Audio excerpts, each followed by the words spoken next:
A cloudy morning, Linton on Ouse, 1951. April, I think. 4 Gloucester Meteors took off on a training flight. Only 2 would come back. I'm going to go and find the other 2. So, if you're interested, come along with me. Let's have a look, see if we can find it.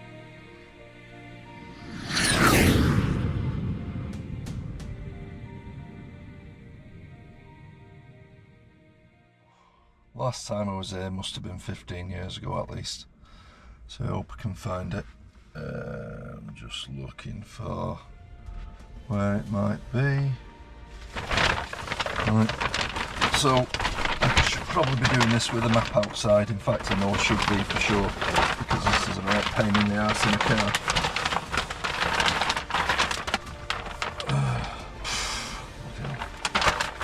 There you go, looking good. This is the area, so I'm going to use a 6-figure grid reference now. Mark it off. And yeah, we'll get underway. I'll check back in once we're underway.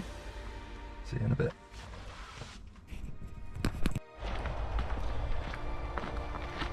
Right, we're off. Here we go. Let's get on with it.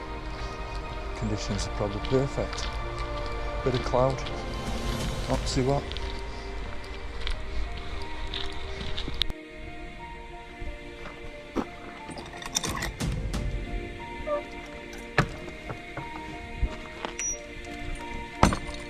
Always lock the gate.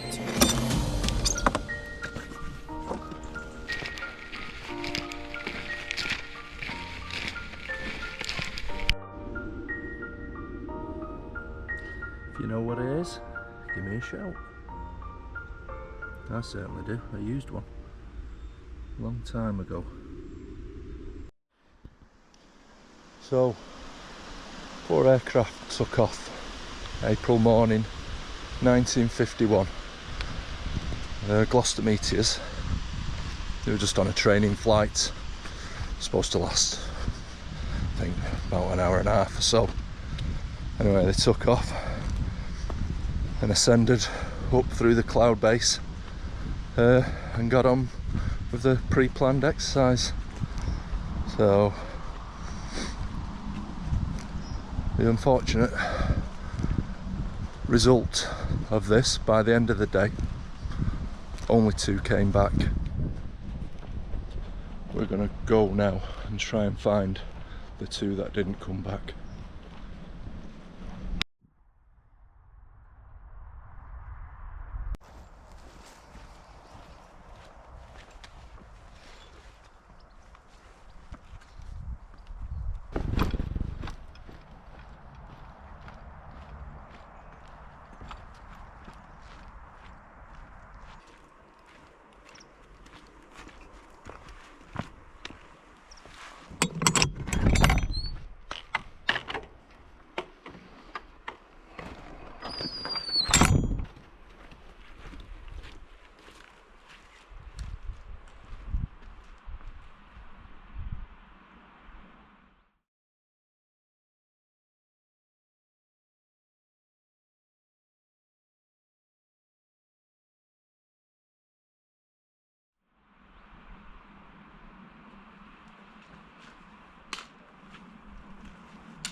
Tick heaven.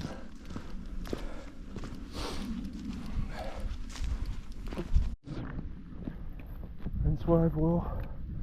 I always live in shorts whenever I can, but I thought it was a better bet to get some pants on today.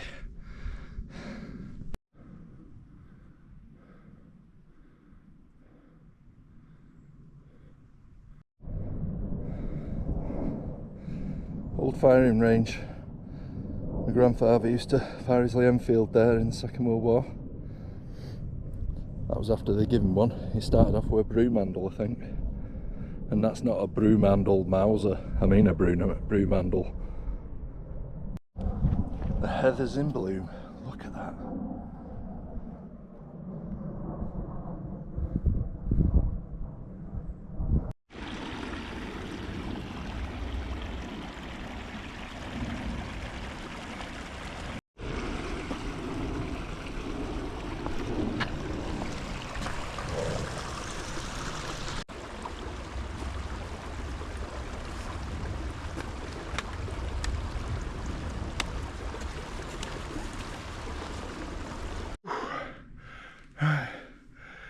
Just had a bit of a climb, feeling it there. So I'm in recovery really. Most of you probably won't know, some do, certainly family. I've had a bad year. Started going dizzy, being sick, spinning, couldn't see, very, very severe, to the point where I had to get an ambulance. It's been going on for a bit, but anyway, it come to a head in February, March. Off work for a long time. Anyway, it turns out I've got vestibular nephritis, and some bloody virus has attacked my peripheral nervous system and left me with some permanent nerve damage in my left ear, in my vestibular nerves. Which what it's left me with is total, I don't know, imbalance, lack of coordination with my eyes, my ears, my body. This is all part of getting back to life really, things I love doing. It's been a tough journey the first half of this year, 10 times harder for my family, and I just thank my wife Dawn, always stood by me through thick and thin. I've had some other bits and bobs going on years ago, injuries and stuff. She's always stood by me, absolutely solid as a rock, and she has done again. I can't thank her enough for that. So I owe it to them all my family and everybody out there, to get myself right and become me again, which I'm doing. I feel better already. Snack time, get a bit of energy in. So I don't know what these are like, first time I've had them. It's rice cakes with peanut butter on. I didn't... Ooh, look at that. What does that look like? I didn't know how to pack them. But anyway, let's give it a go, shall we? Are we ready?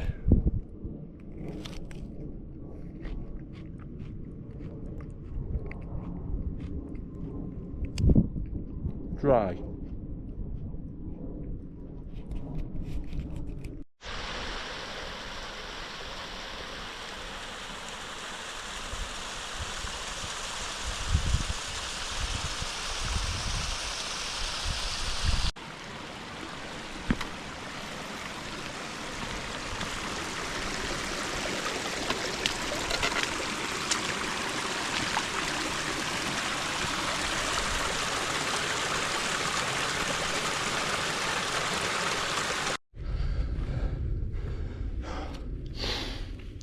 Ooh, this is a climb I've not been used to recently. Whew. Plenty to go yet. What a view though.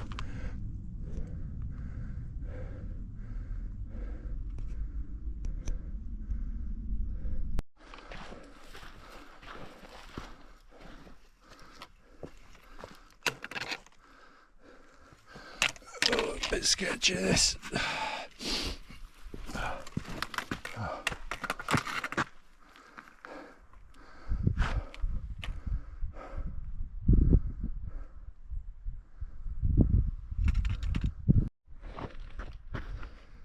Whew. See, there's a stream bed here. Comes from there.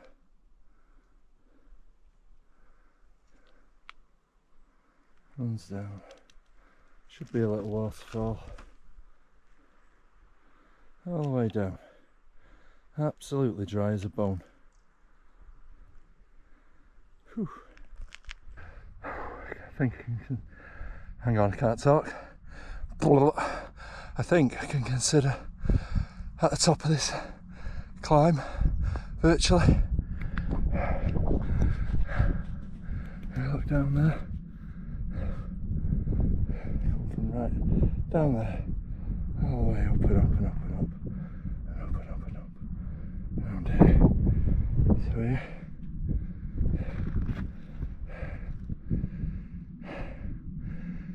And we continue.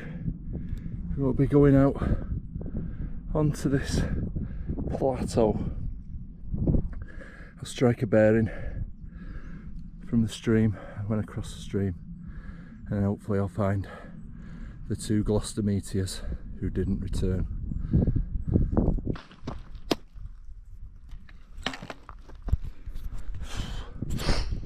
Definitely at the top. The stream in the bottom. I'm going to walk now until I eventually come level with that. We'll see where we go from there. See you shortly. Sun was out a minute ago. Still beautiful, but it's pissing down.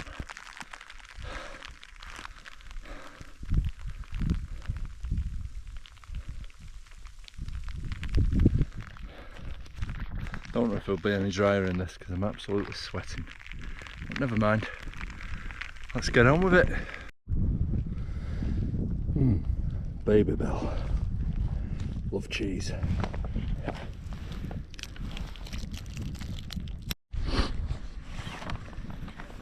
So, just had a big squall come through, got my waterproofs on, everything's alright. Still nice, not cold, a bit damp. Looking at the map.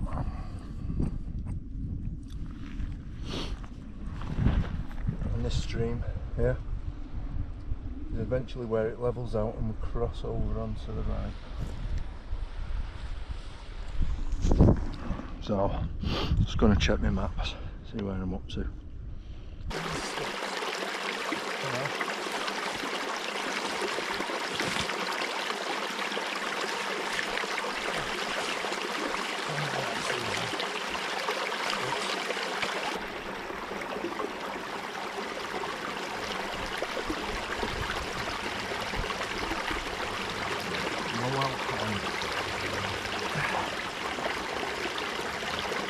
Back out.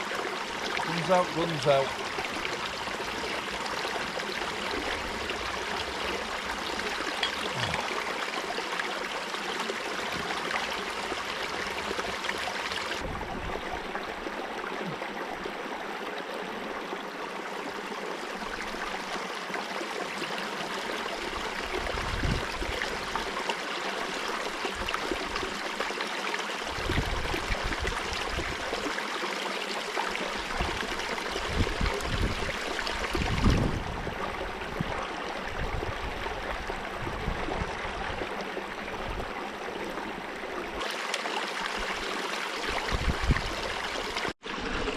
Stream and crossing, it can be a raging torrent, so if for whatever reason you do come this way and think you're crossing this, sometimes it can be a hell of a lot more difficult to get across here. I'm looking at the ground ahead, put my old gaiters on because it's looking very boggy. But we'll see how we go, won't we? Fraggles, ankle breakers, as far as the eye can see.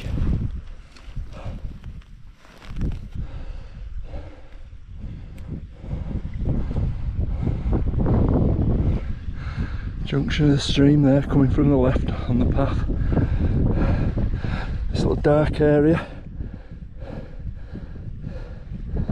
is a little waterway coming down. Head up in between these. Got my bearing. Adventure awaits. Cotton grass. Full of it. Absolutely gorgeous.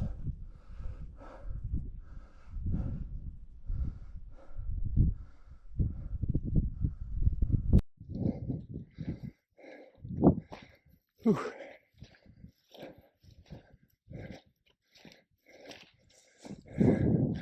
And there it is.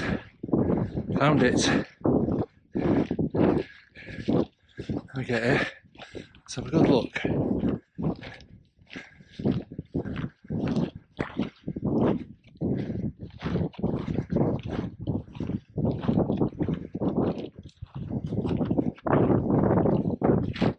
Very boggy. There you go. When I was there, at least 20 years ago when I first came, probably 15 when I was last there. First impressions are there's not a lot left from how much there used to be. There were, say, there's 2 aircraft, 2 very early jet fighters, but they're quite big aircraft.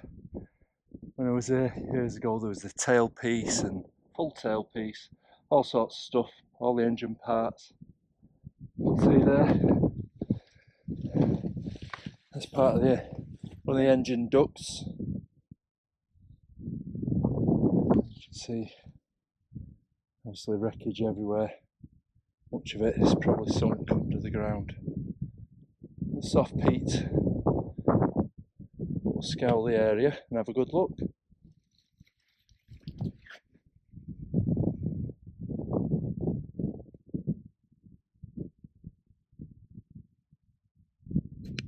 You see all this wire. I'm pretty sure it's some form of locking wire. It's still there.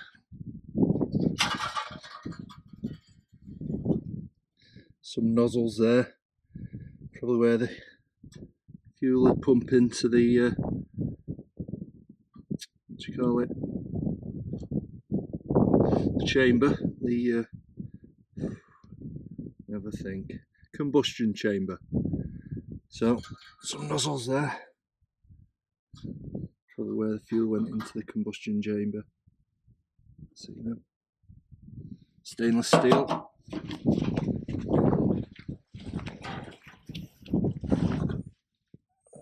Obviously hit the ground with one hell of a thump.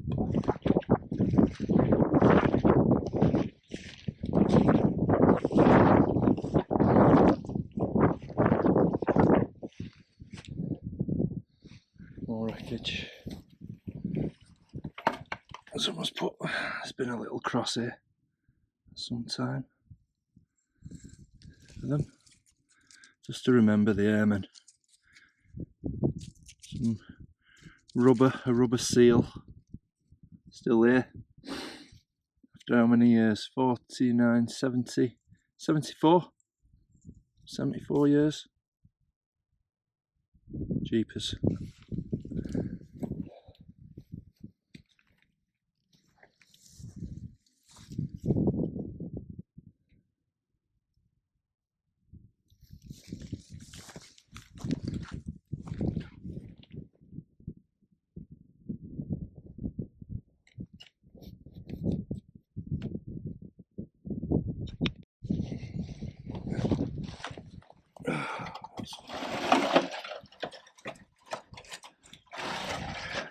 There you go.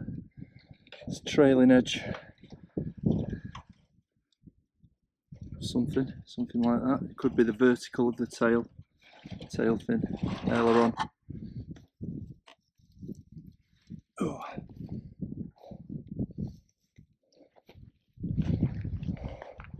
Some more over here. This is probably this area. I don't know. 20 yards, 30 yards from that first major area. Everything's all well spread out.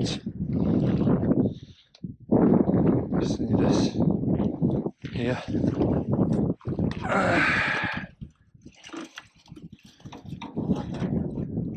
It is disappointing from all those years ago, and just perhaps even 15 years ago. There's so much gone. Some wiring.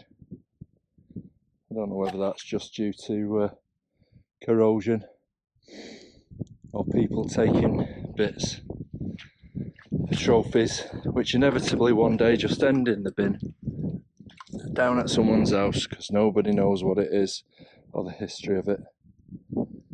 So leave it with the men who died. Look at that. Look at that piece. Look at the stainless on that. Stainless edge. Like it was just made. Sort of. yeah, I don't believe that anybody should take anything from any of these sites, and it's illegal as well.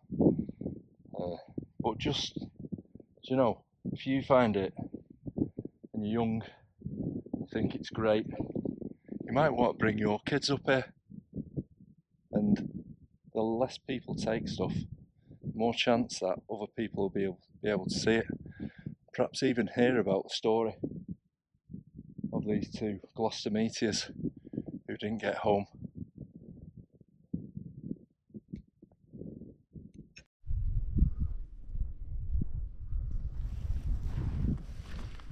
We've got some more here. Now this is where I think the tail section, I've got a picture of myself holding the tail section years ago, and I think this is what's left of it now. So in my mind they were travelling, let me see, in my mind they were travelling from the east, which is due east that way,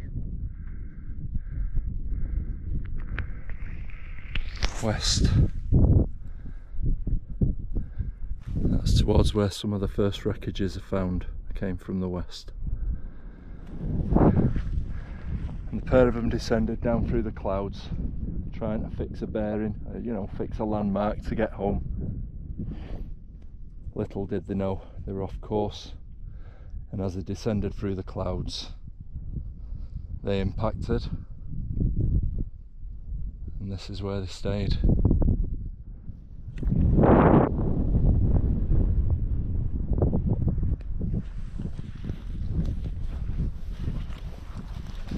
Still got some of the paint on there, and I do remember it had red paint on the tail, so I think it's been butchered in the years since I was last here. Copper pipe, looks like flame retardant lagging, again 74 years old.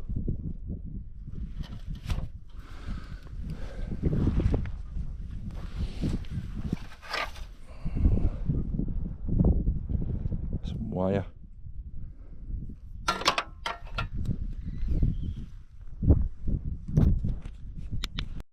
So from that area, so that was all one of them.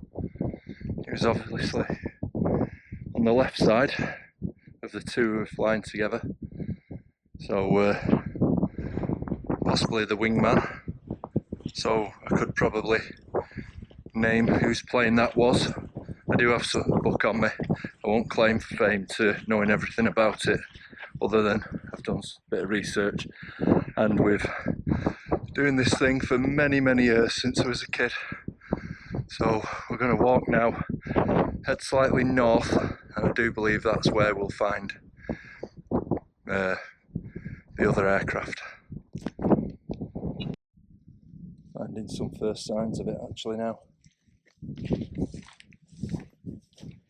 And there's the rest.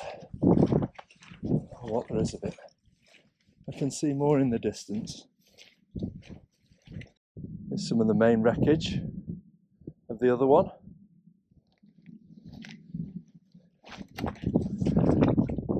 Put my sticks in the ground there. They've helped me out today.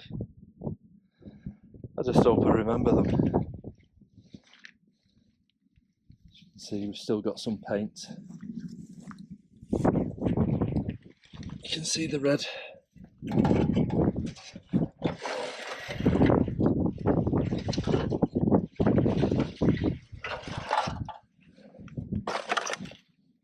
Some pipe work there, going where they went through a bulkhead. More paint. This is the paint on the inside of the aircraft, I would have thought, like the etch prime.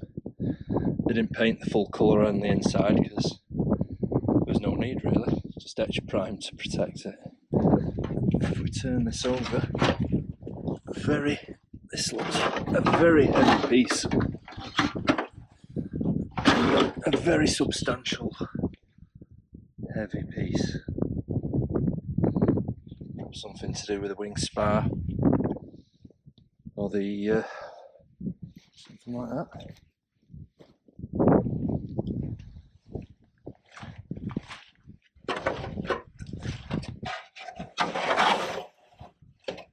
Yeah. Maybe in the outside, who knows? And a wing section, must be a wing section.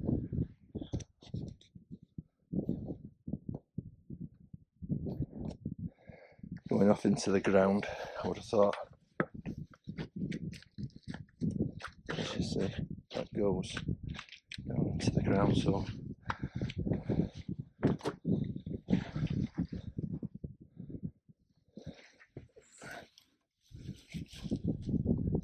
and this is obviously rips off the main spar off the fuselage.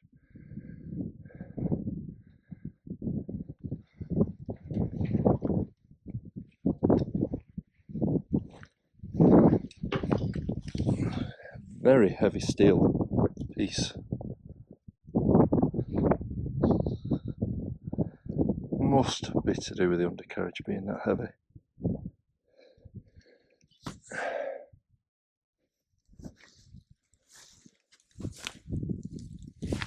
More lagged pipe work, fire retardant.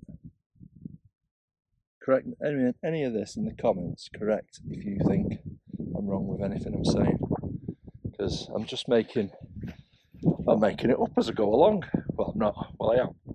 But, you know, I'm an engineer anyway, so I do work in the aero industry, so I'm just trying to fathom these parts out and where they might have fitted together.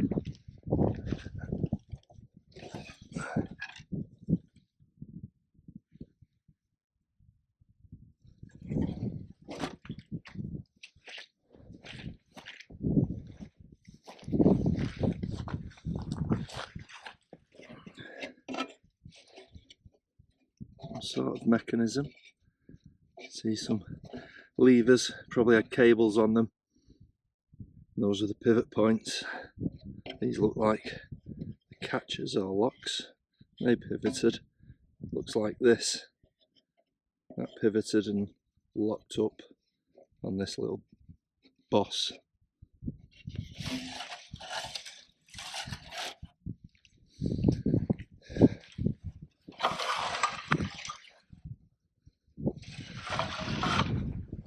Just put everything back right where it came from.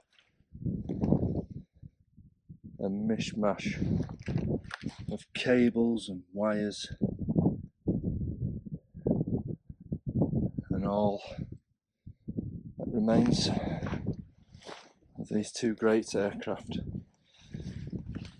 If you look at the profile there, you can see that was almost certainly to do with one of the wings, perhaps one of the flaps or some aileron of some sort.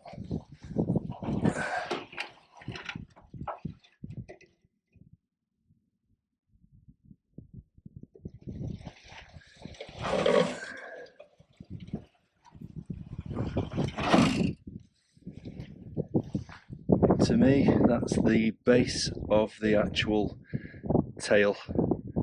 They call it yaw for steering the rudder. That's the rudder piece. The reason I say that is it's no, I might be wrong. I've got to say it looks equal, but it does have a slight different angle in my eye running from the pivot area. So yeah, flap. Get my sticks. Move on. More over here. Definitely some more over here. And as you can see, it's just appearing in this gully. There's piles of here.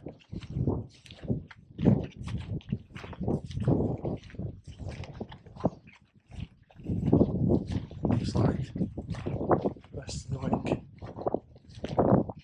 All the way up this gully.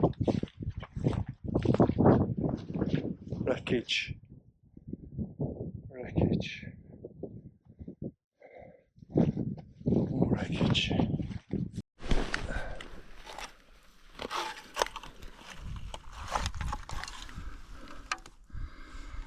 some hydraulics. You can see there where the union, like a banjo, union, hydraulic hose in,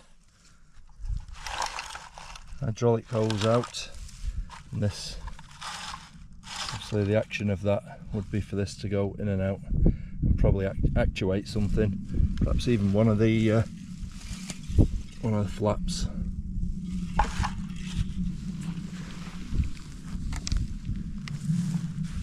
And probably it was. Let's see if I can. This is the wing again, and there's the tail plane. There's one of the tail planes. This is the tail.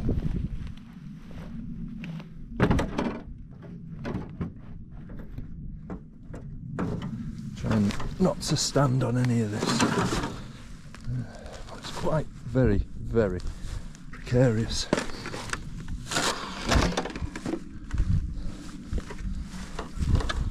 This is definitely a tail.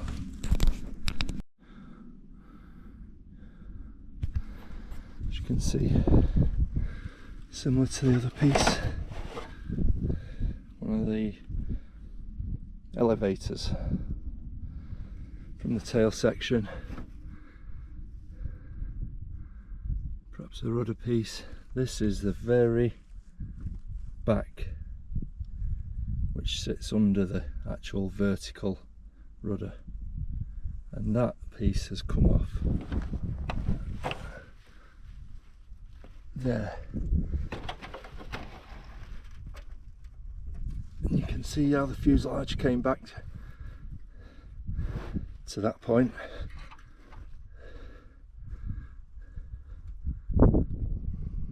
That's the vertical, and then the elevators, whatever you call them,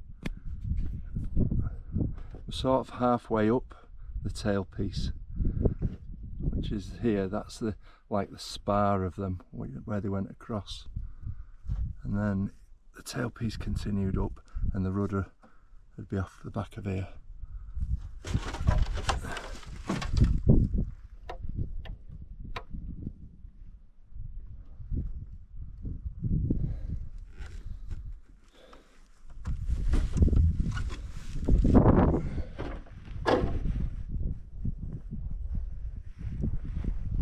It's hard to see, but there it is.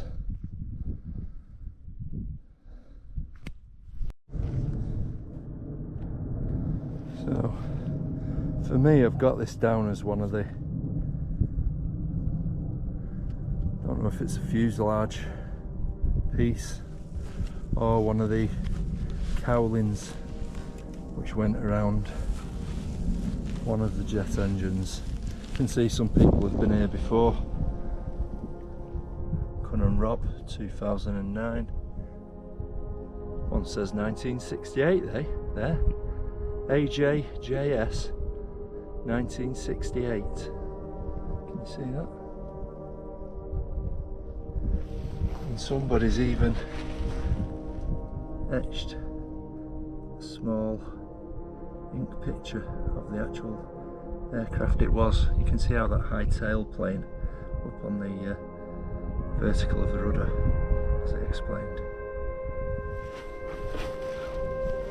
If you look inside,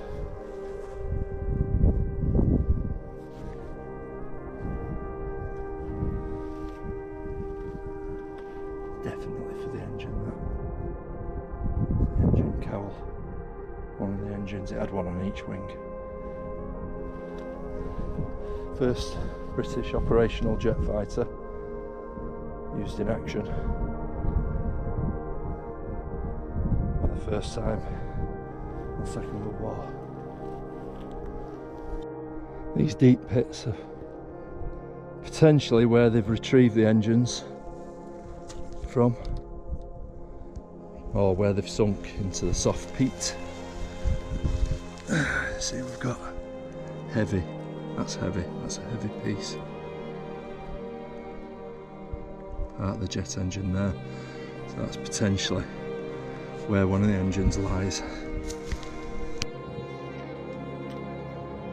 And again, definitely part of the engine.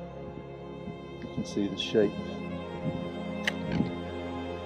where it goes off the wing, then the engine, then the wing.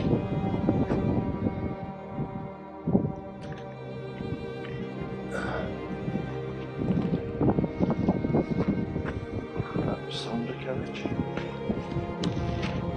So these two are spread over a wide area. So they obviously hit the ground some terrific speed, and they had no chance. They didn't know what had hit them.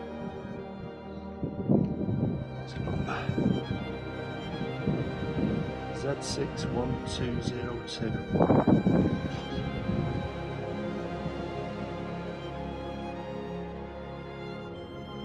There's another sight. That is the front nose wheel, like all day long.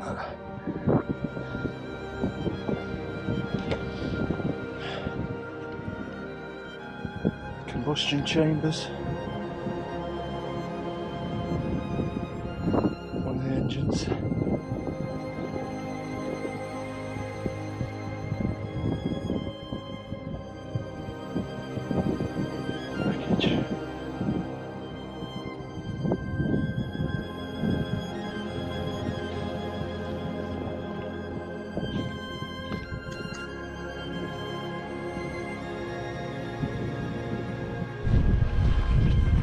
This wreckage goes on and on over quite a wide area.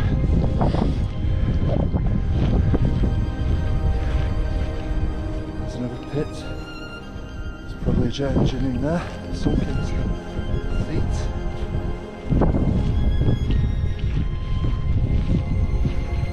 There's potentially there, another one.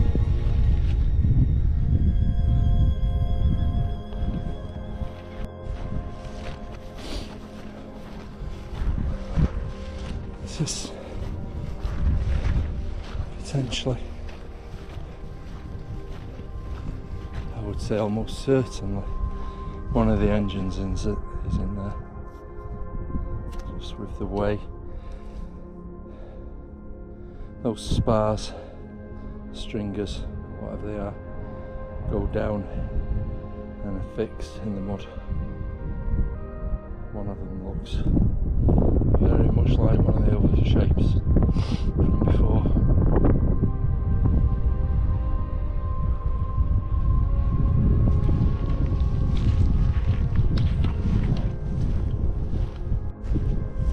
Now we're coming to the end of the wreckage here.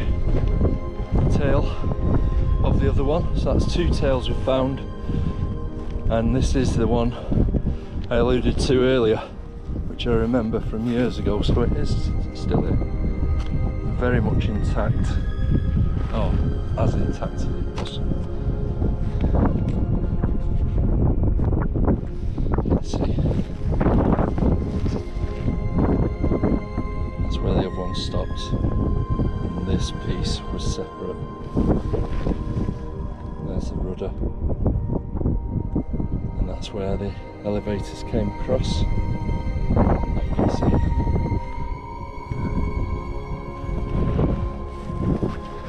Large cast chunk there, possibly 300. Still see the paint, red. It does look like yellow. It was yellow. The sun's just bleached it, so you can see the fuselage, tail, upright, vertical, rudder, and a spar going through, and then the continuation of the vertical rudder piece on. You can see the shaft going through, the rudder pivoted on, and then here horizontal, your elevators, if that's what they are called, I think. You know, it's at right angles on either side.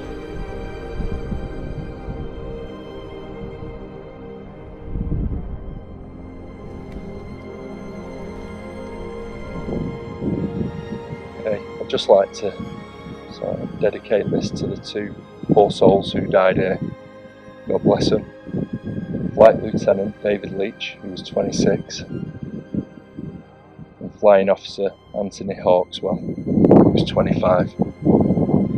Rest in peace. Right, I better get back now, get some tea. A couple of hours back, so I need to get a bit of a trot on. Laters.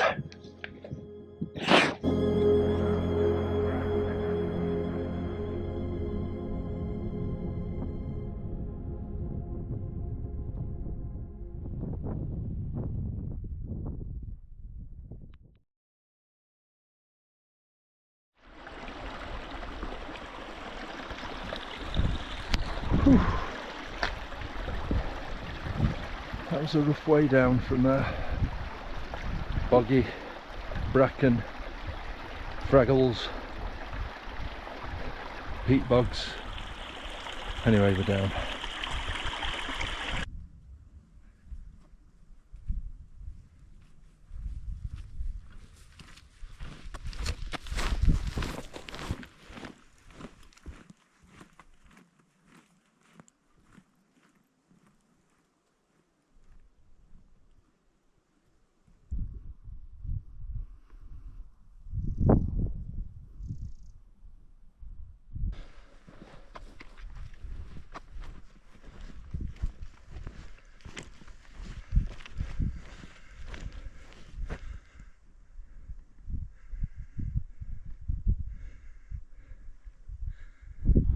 Well, we're at the end of the walk there.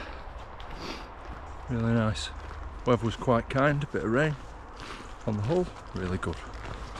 So, 7.3 miles round trip to the Meteors.